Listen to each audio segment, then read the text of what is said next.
কদিন থেকে মা বাবাকে বলছি যে বিয়েটা দিতে হবে, ছেলে বড় হয়ে গেছে তো বিয়েটা দিচ্ছেই না, বলছি তো মা বাবা কোনো গ্যারান্টি করছে না।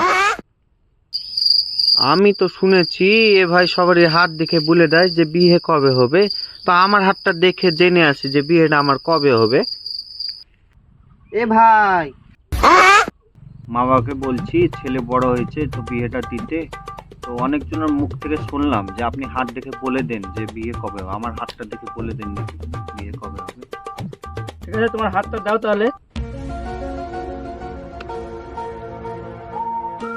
আচ্ছা, তোমার তো মনে অনেক কষ্ট। अच्छा। বাবা মা এতদিন থেকে আমাকে বড় করলো, তো কোনোদিন বুঝতে পারেন যে আমার মনে এত কষ্ট। আচ্ছা ঠিক আছে, তোমার হাতে তো দুটো বিয়ে হবে দেখাচ্ছে। ও তাই? কিন্তু তোমার আর বিয়ে হবে না। কেন, কি হয়েছে? তুমি ছোটবেলায় পুচি খেলাতে দুবার বিয়ে করে ফেলেছো অলরেডি, আর বিয়ে হবে না। কি বললে?